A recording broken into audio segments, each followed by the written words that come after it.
نحمده ونصلي ونسلم على رسوله الكريم أما بعد فأعوذ بالله من الشيطان الرجيم بسم الله الرحمن الرحيم قل إني أمرت أن أعبد الله مخلصا له الدين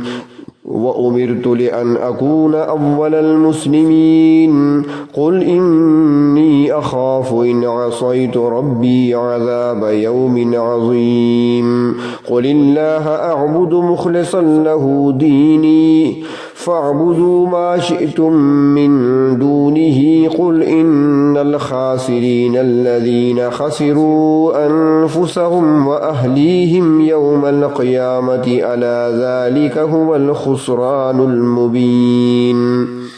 لهم من فوقهم ظلل من النار ومن تحتهم ظلل ذلك يخوف الله به عباده يا عباد فاتقون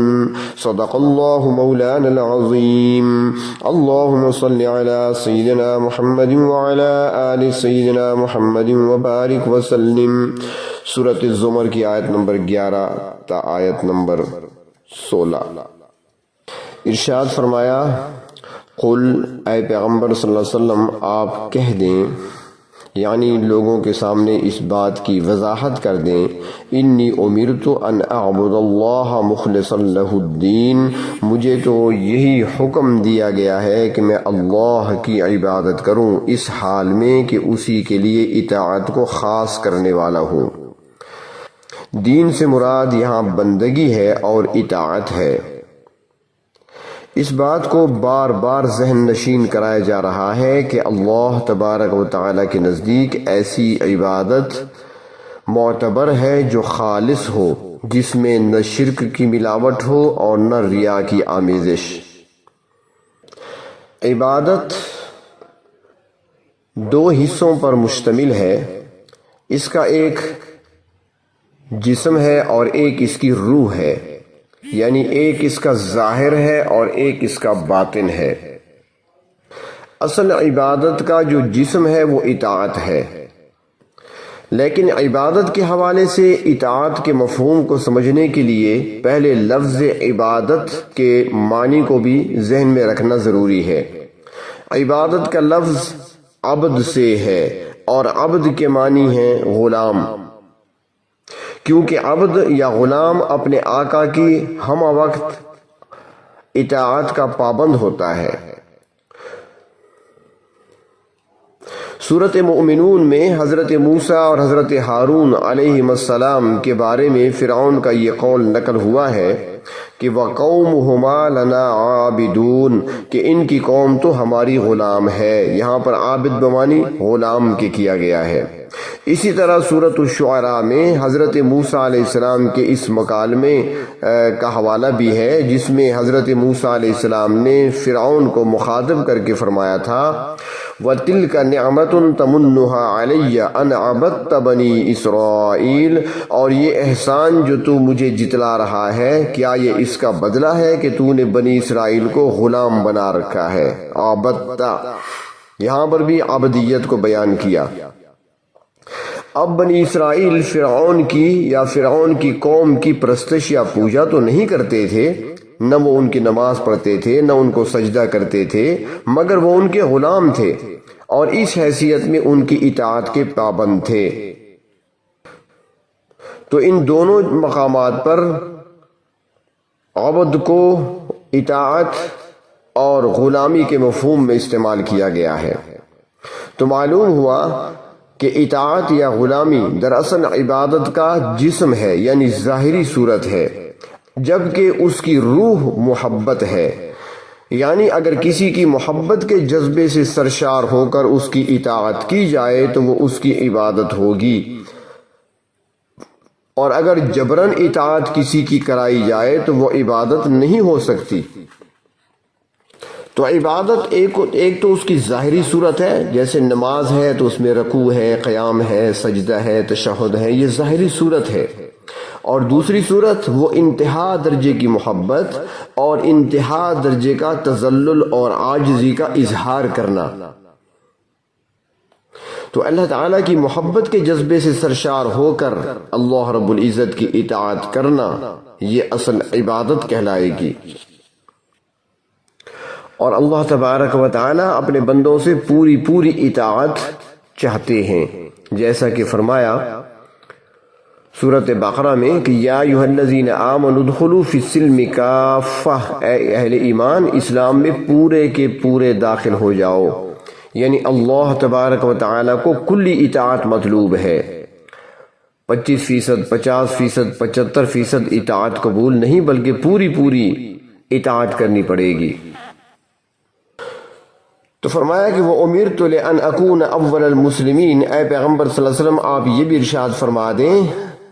کہ مجھے یہ بھی حکم دیا گیا ہے کہ میں اللہ تعالیٰ کا اولین فرما بردار اور اطاعت گزار بن جاؤں۔ امت میں اولین ذات پیغمبر علیہ السلام کی ہوتی ہے جو اللہ کے مطیع اور فرما بردار ہوتے ہیں، اور پھر ساری امت اس کے تابع ہوتی ہے۔ تو اس لحاظ سے دیکھا جائے تو فرما برداری میں پہلا نمبر اللہ کے نبی کا ہی ہوتا ہے، بلکہ فرماتے ہیں کہ اگر مجموعی لحاظ سے دیکھا جائے تو عالم ارواح میں بھی اللہ کی فرما برداری اور اطاعت کرنے والی ذات پیغمبر علیہ السلام کی ہی ثابت ہوتی ہے۔ حدیث شریف میں آتا ہے، نبی اکرم صلی اللہ علیہ وسلم ارشاد فرماتے ہیں کہ اللہ کے نزدیک تو میں اس وقت بھی خاتم النبیین تھا جبکہ آدم علیہ السلام کا ابھی پانی اور مٹی سے ڈھانچہ تیار ہو رہا تھا۔ اور ساتھ یہ بھی فرمایا کہ قل انی اخاف ان عصیت ربی عذاب یوم عظیم، آپ کہہ دیں کہ اگر میں اپنے پروردگار کی نافرمانی کروں تو مجھے بڑے دن کے عذاب کا ڈر ہے۔ اللہ کے نبی معصوم ہوتے ہیں، اللہ کے مقرب ہوتے ہیں، نبی سے گناہ غلطی نہیں ہوتی، نہ تصور کیا جا سکتا ہے اور نہ ہی ممکن ہے، مگر امت کی تعلیم کے لیے واضح کیا جا رہا ہے کہ اگر بفرض محال میں بھی اللہ کے حکم کی نافرمانی کروں تو میں بھی اللہ کے غضب سے نہیں بچ سکتا۔ تو اس لیے امت کو تو چاہیے اور ہر امتی کو چاہیے کہ اللہ تعالیٰ کی اطاعت وہ اس انداز سے کرے کہ اللہ رب العزت کی نافرمانی سے اپنے آپ کو بچاتے ہوئے۔ اور اسی صورت میں مزید وضاحت بھی آگے آ رہی ہے جس میں اللہ تبارک و تعالی نے فرمایا کہ لئن اشرکت لیحبطن عملک ولتکونن من الخاسرین، اگر آپ نے بھی شرک کا ارتکاب کیا تو آپ کے بھی سارے اعمال ضائع کر دیے جائیں گے۔ اور اسی طرح سورۃ انعام میں اللہ رب العزت نے 18 انبیاء علیہ السلام کا تذکرہ کرتے ہوئے فرمایا وَلَوْ أَشْرَكُوا لَحَبِطَ عَنْهُمْ مَا كَانُوا يَعْمَلُونَ، اگر وہ بھی شرک کرتے تو ان کے اعمال بھی ضائع کر دیے جاتے۔ اور پھر ارشاد فرمایا اپنے محبوب صلی اللہ علیہ وسلم کی زبان مبارک سے کہلوایا کہ قُلِ اللَّهَ أَعْبُدُ مُخْلِصًا لَهُ دِينِي، آپ کہہ دیں کہ میں تو اللہ تعالیٰ ہی کی عبادت کرتا ہوں اس حالت میں کہ اس کی اطاعت کو خالص بنانے والا ہوں۔ پہلے یہ فرمایا تھا نا کہ مجھے یہ حکم دیا گیا ہے کہ میں خالص اسی ذات کی عبادت کروں، اور اب تعمیل حکم کے انداز میں فرمایا کہ میں تو اسی ذات کا اطاعت گزار بن کر خالص اسی کی عبادت کرنے والا ہوں، اور اپنے قول میں، اپنے فعل میں یا اپنے عمل میں کسی طرح بھی اللہ کی عبادت میں شرک یا ریا کی آمیزش نہیں کرتا۔ اور پھر دوسروں کو فرمایا فَاعْبُدُوا مَا شِئْتُم مِّن دُونِهِ، تم اللہ کے سوا جس کی چاہو عبادت کرو، تمہیں کوئی روکنے ٹوکنے والا نہیں ہے، کیونکہ اللہ تبارک و تعالیٰ کا فیصلہ یہی ہے کہ جو شخص اہل ایمان کے راستہ کے علاوہ کوئی دوسرا راستہ اختیار کرتا ہے تو سورۃ النساء میں فرمایا نُوَلِّهِ مَا تَوَلَّى وَنُصْلِهِ جَهَنَّمَ، تو جدھر وہ جانا چاہتا ہے ہم اس کو اسی طرف کی توفیق دے دیتے ہیں، مگر اس کا ٹھکانہ بالآخر جہنم ہوگا۔ ہم کسی کو ہاتھ سے پکڑ کر شرک یا کسی نافرمانی سے روکتے نہیں ہیں، مگر اس پر انجام کو واضح کر دیتے ہیں۔ تو فرمایا کہ تم جس طرف جانا چاہو جا سکتے ہو، مگر میں تو خالص اللہ کی عبادت کرتا ہوں۔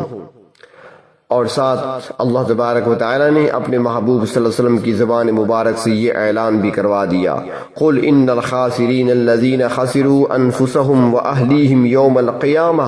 آپ ان سے یہ بھی فرما دیں کہ دراصل نقصان اٹھانے والے وہ لوگ ہیں جنہوں نے اپنی اور اپنے گھر والوں کی جانوں کو قیامت والے دن نقصان میں ڈالا،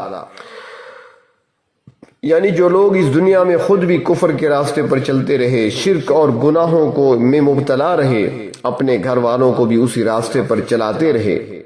تو زیادہ نقصان میں یہی لوگ ہیں۔ یہ سمجھتے رہے کہ ہم جو کچھ کر رہے ہیں وہ ٹھیک کر رہے ہیں، یہی نیکی کا کام ہے، یہی عبادت ہے، مگر یہ چیزیں قیامت والے دن ان کے کام نہیں آئیں گی۔